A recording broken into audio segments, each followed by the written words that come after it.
Welcome friends, welcome back to Sunday morning and another edition of our old cookbook show. And today we're going to do something out of the Walsh County Cookbook from the Walsh County Record in Grafton, North Dakota. Now this was originally printed in 1936.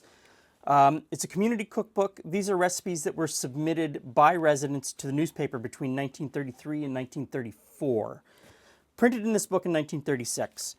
And then this is a reprint of the original book celebrating the 100th anniversary of Grafton, North Dakota. And this would have been put out in 1982, I believe. So, piles of really good recipes in this book. And we're going to start out today making this apple cake.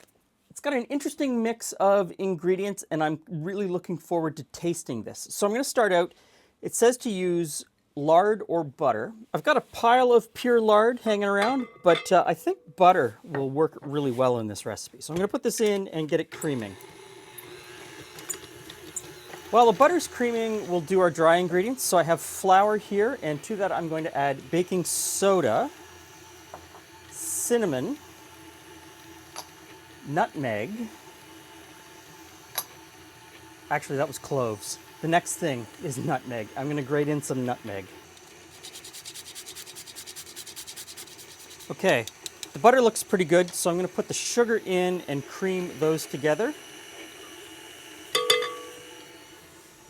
And we'll mix the spices into the flour.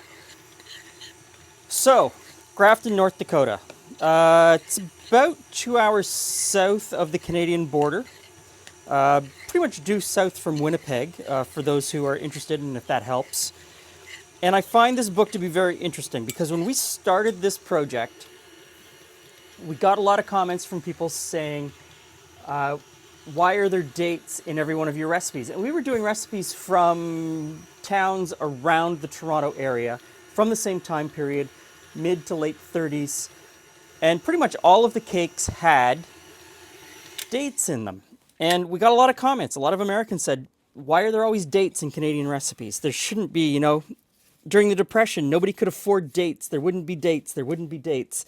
Americans don't cook with dates.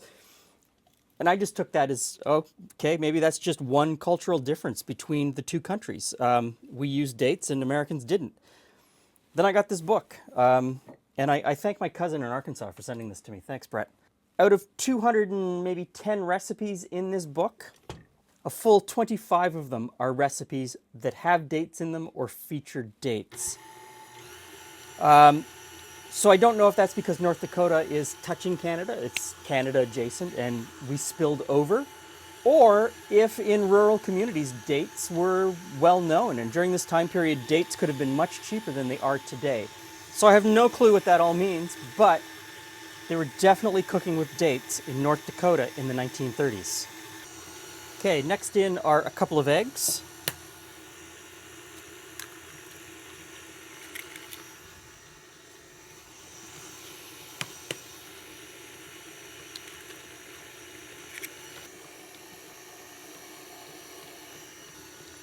So just like every recipe from this time period, very few directions. It pretty much only tells me to bake it in a loaf pan. So I'm kind of playing this by ear of how to mix this together. There is half a cup of strong coffee. So I figure I have to put in the flour, a little bit of flour, a little bit of coffee, a little bit of flour, and mix those back and forth to get a really good batter. So I'm going to spoon in a little bit of flour. And then as soon as that's mixed in, dribble in a little bit of coffee.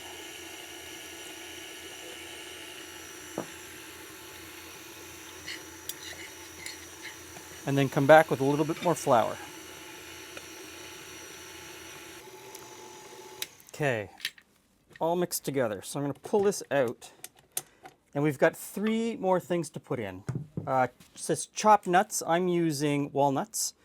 I think they would be period correct for this geographic location. I think walnuts. So I'm going to fold the walnuts in.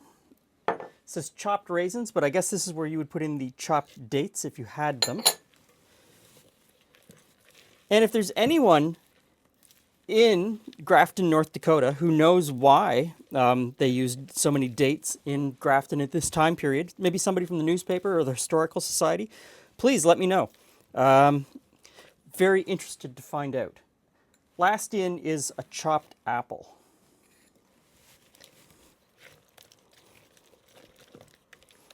Okay, so into a loaf pan and into a moderate oven for an hour.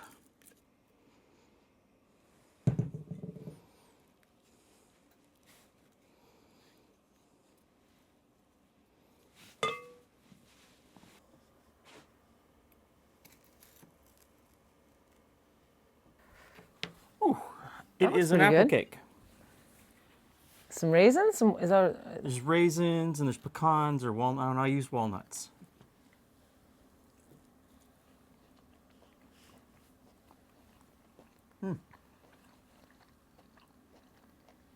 It's got all the right flavors for a nice cake. Super moist, isn't it? Mm-hmm.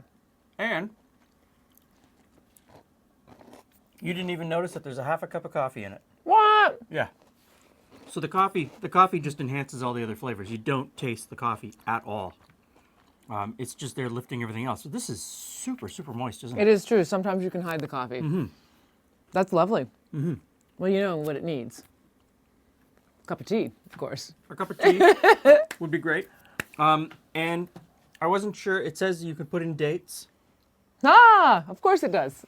But I wasn't sure if you would need to take the raisins out to put the dates in.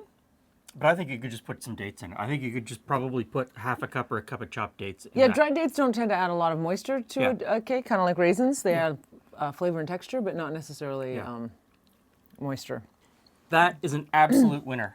Ooh, you could enter it in the fall fair. I could enter it in the Get fair, a but ribbon? I would have to give Helen Major full credit for the recipe. 'Cause Yes. this is a winner. All right, thanks, Helen. Thanks for stopping by. See you again soon.